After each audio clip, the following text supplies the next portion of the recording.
रनाय 5G YouTube चेनेलाव आरो फिन खेबसेबाव बरायफिनबाय। दिनैनि गोदान भिडिअ'आनो जाहैबाय आसाम गभर्नमेन्टनि स्किम CM आत्मनिर्भर आरो सेल्फ हेल्प ग्रुपनि मुख्यमन्त्री महिला उद्यमिता अभियान बे स्किमनि मस्ट इम्परटेन्ट आपडेट लानानै फैदों। बेनो जाहैबाय जाय बिथांमोना सेल्फ हेल्प ग्रुपनि आइजोफोरनि लिस्टाव नाम दं, नोंथांमोना CM महिला उद्यमिता अभियान बे स्किमाव जाय बिथांमोना फर्मखौ मोनबाय, नोंथांमोना बे फर्मखौ फाइनाल अफिसाव साबमिट खालामनायनि मोनसे मस्ट इम्परटेन्ट डेट ओंखारनानै फैदों। नोंथाङा बे डेट खालि नोंथाङा नोंथांनि फर्मखौ फिलआप बानायनानै बिजनेस प्लेन नोंथांनि फर्मखौ फर्मखौ फिलआप बानायनानै नोंथांमोना नैबे नोंथांमोना 3 आरो 4 आरो 5 मार्च बे दिनखालि नोंथांमोना नोंथांनि फर्मखौ नोंथाङा साबमिट होनांगोन अफिस लेभेलाव।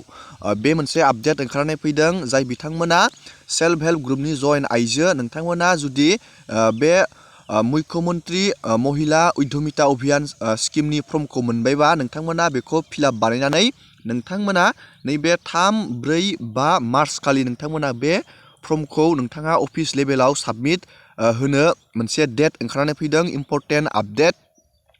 नोंथांमोना बे स्किमाव एप्लाइ बानायनानै नोंथांमोनाथ' मिथिखाबाय, नोंथांमोननो 10 रोजानिफ्राय लानानै नोंथांमोननो 50 रोजायालागै नोंथांमोननो बेयाव आसाम गभर्नमेन्टआ रां होनो थांगासिनो दं। जाय बिथांमोना फर्मखौ मोनबाय, नोंथांमोना थाबैनो बेखौ फिलआप बानायनानै बिजनेस प्लेन नोंथांनि फर्मजों लोगोसे बेखौ जमा होनांगोन बे 3, 4, 5 मार्चआव। दानिया जाय बिथांमोना बे सेल्फ हेल्प ग्रुपआव नोंथांमोननि जायगा, नाम, सेन्स, एड्रेस बा नोंथांनि गोदानै लिस्टखौ नायनो सानदोंब्ला नोंथांमोना नैबे पेजआव फैनांगोन।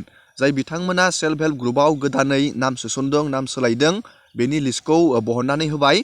नोंथांमोना नायनोबाथाय नैबे लिस्टआव नैबे पेजआव फैनांगोन। आङो बेनि लिंकखौ भिडिअनि डिसक्रिपसनाव होनांगोन। नैबे पेजनि नोंथाङा नैबे गिबिनि पेजआव थुनांगोन। नैबे आसाम, जोङो बे आसामाव थुबाय। नोंथाङा बेबायदि थुनांगोन बेयाव। दानिया बेयाव नोंथांनि डिस्ट्रिक्ट थागोन। नोंथांनि डिस्ट्रिक्टखौ नोंथाङा बेयाव क्लिक खालामनांगोन। आङो बेयाव मोनसे डिस्ट्रिक्टखौ क्लिक बानायबाय। नोंथाङाबो बेबायदि बानायनांगोन। दानिया नोंथांनि बेयाव ब्लकनि नेमखौ बेबायदि बेयाव सिलेक्ट बानायनांगोन। दानिया नोंथाङा नोंथांनि ग्राम पन्सायत जायखौ बुङो VCDC, नोंथाङा बेबायदि VCDCखौ गावबा गावनि बेबायदि क्लिक बानायनांगोन। दानिया नोंथाङा बेयाव नोंथांनि भिलेज नेम, नोंथांनि गामिनि नामखौ नोंथाङा नैबेयाव सिलेक्ट बानायनांगोन। जों बेयाव मोनसे गामिनि नामखौ सिलेक्ट बानायबाय बेबायदि। दानिया नोंथांनि गामियाव खैजोन ग्रुपनि नाम दं, नोंथाङा नैबेयाव ग्रुपनि नामखौ नुगोन आरो बेयाव टटेल मेम्बार खैजोन नोंथांनि ग्रुपआव मेम्बार दं, नोंथाङा नैबेयाव नायनानै लानो हागोन। नोंथांनि इयाव ST नोंथांनि केटेगरिखौ नायना लानो हागोन। दानिया नोंथांनि बे ग्रुपनि नामखौ नोंथाङा नायनानै मोनसे ग्रुपआव क्लिक खालामनांगोन। बेबायदि जोङो मोनसे ग्रुपआव क्लिक बानायबाय। दानिया नोंथाङा बेयाव नोंथांनि गासैबो डाटाखौ नायनो हागोन। नैबेयाव सेल्फ हेल्प ग्रुपनि नाम, नोंथांनि सेल्फ हेल्प ग्रुपनि ID, बेबायदि नोंथाङा गासैबो नोंथांनि बेंक एकाउन्टनि डिटेल्स नैबायदि नायना लानो हागोन। दानिया नैबेयाव नोंथांनि नैबे सिरियाल नं, नैबेयाव मेम्बारनि कड, नोंथाङा नैबेयाव नुनो मोन्दों मेम्बारनि कड, बेबो मेम्बारनि कडाबो गोनांथि जागोन। आरो बेयाव मेम्बारनि नेम, आरो नैबेयाव फादार हासबेन्डनि नेम, नैबेयाव जेन्डार, ससियेल केटेगरि, साब केटेगरि, रिलिजन, आरो नैबे कार्डनि केटेगरि। नोंथाङा बेबायदि सेल्फ हेल्प ग्रुपनि गोदान लिस्टखौ बेबायदि चेक खालामनानै लाबानो जाबाय। जाय बिथांमोना गोदानै नाम सोलायदों, नाम सोसनदों, एड्रेस सोलायदों, नोंथाङा बेबायदि बेयाव चेक खालामनानै लानो हागोन। बेबायदि स्टेपखौ फल' खालामनानै दानिया नायगोन जोङो CM आत्मनिर्भर अभियाननि मस्ट इम्परटेन्ट आपडेटखौ। दानिया नायगोन जोङो चिफ मिनिस्टार आत्मनिर्भर अभियाननि आपडेटखौ। बेनि दासिम फाइनाल साबमिसना बेनिया जानानै थांबाय। कल खालामबाय दङ बेखौ अफिस लेभेलनिफ्राय। नोंथांमोना बे CM आत्मनिर्भरनि फार्स्ट किस्तिखौ नोंथांमोना मोननो हागोन। मोनसे आपडेट फैदों 18 मार्चआव नोंथांमोना बे CM आत्मनिर्भर अभियाननि फार्स्ट किस्तिखौ नोंथांमोना मोननो हागोन। जाय बिथांमोना बे स्किमाव एप्लाइ बानायदों, नोंथांमोना फार्स्ट किस्तिखौ 18 मार्चआव नोंथांमोना मोननो हागोन।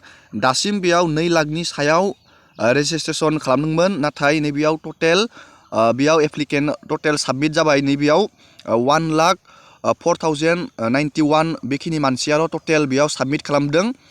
दानिया नोंथांमोना बे स्किमनि गिबि किस्तिखौ नोंथांमोना मोननो हागोन 18 मार्चआव नोंथांमोना मोननो हागोन। नोंथांमोना बेबायदि गोदान गोदान आपडेट डिटेल स्किम डिजिटेल खौरां मिथिनो थाखाय नोंथांमोना चेनेलखौ साबस्क्राइब खालामबानो जाबाय। दिनैनि भिडिअखौ आङो बेखिनियावनो फोजोबबाय। एसेनोसै।